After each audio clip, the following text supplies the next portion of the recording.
Salut tout le monde, j'espère que vous allez bien, toujours en direct de mon véhicule. Situation l'oblige, commence à être habitué, je pense.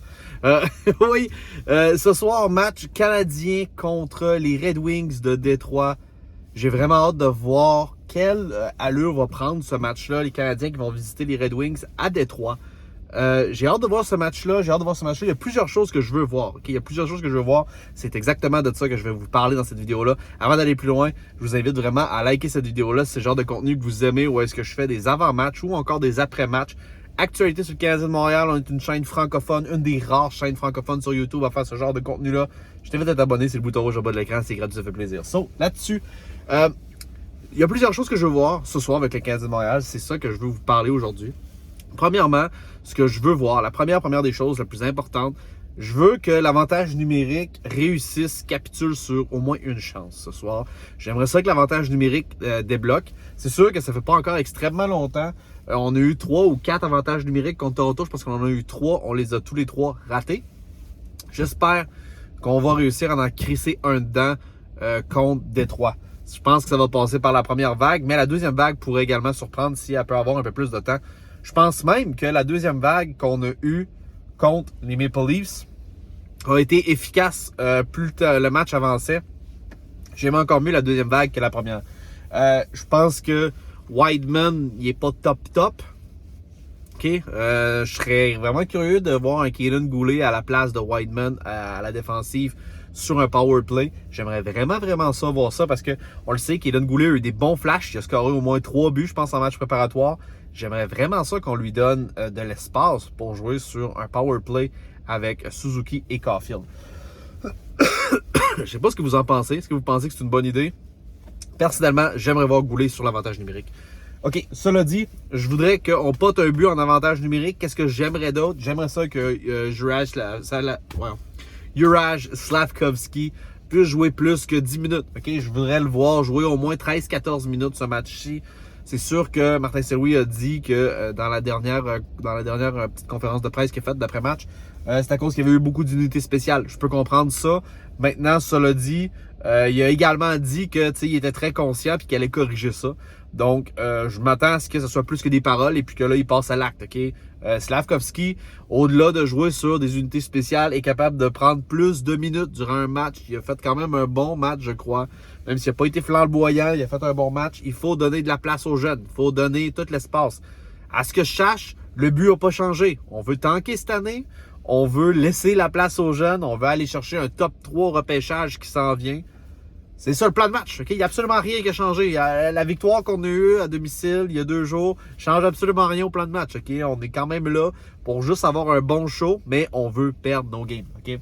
Cela dit, il faut faire jouer les jeunes. Il faut que tu fasses jouer Slafkovsky. Sinon, ce que je retiens également, Matheson. Matheson est out pour environ 5 à 6 semaines. Je sais pas quel genre de blessure, mais j'étais décalcé quand j'ai su ça parce que le gars avait eu un très bon camp d'entraînement. On avait besoin à la ligne bleue parce que là, présentement, ça va commencer à faire dur. Le gars qu'on a été chercher gratuitement au balotage, selon moi, ne fait pas la job. OK? C'est un pansement sur une plaie ouverte. Il y a aucune chance que ce gars-là joue longtemps avec nous autres. Je le vois mal finir l'année à Montréal. Je le vois mal jouer même 5-6 autres matchs, OK, pour être vraiment franc avec vous. Je pense que c'est pour ça qu'on a rejoint Corey Schoeneman. Corey Schoeneman qui va jouer, qui va redevenir notre 7e défenseur. J'ai hâte de voir. On va avoir besoin de Schoeneman, ça c'est sûr et certain. Sinon, autre highlight que je voulais absolument dire, Jonathan Drouin, 2e match dans les gradins. Pour la 2e fois consécutive, va manquer un match. Et c'est un healthy scratch, OK? Donc, ça veut dire qu'il est en forme. Il a absolument tout, OK? Tout est correct. Il est pas blessé. Il est bien mentalement. Il est prêt à jouer, mais on ne le fait pas jouer, OK? C'est vraiment un healthy scratch. Donc, j'ai hâte de voir comment on va négocier cette balle courbe-là. J'ai hâte de voir comment qu'on va...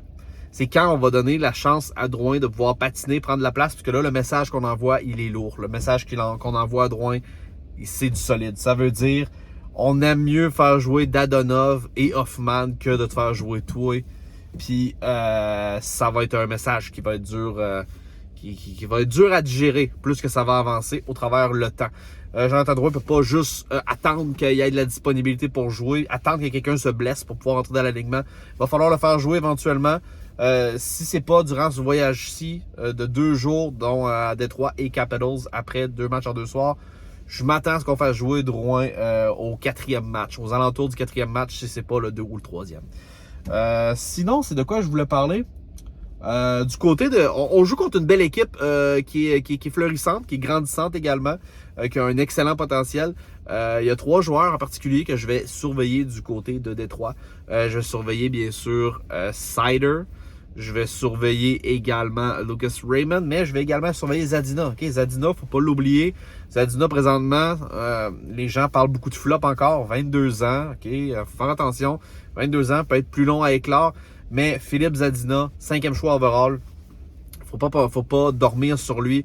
Et ça doit être sa grosse année. Je pense qu'il commence à être de mieux en mieux entouré. Et puis, ça va être intéressant de voir ce match-là ce soir. Ça sera pas plus long. Ok, c'est vraiment rien que de ça que je voulais vous parler aujourd'hui.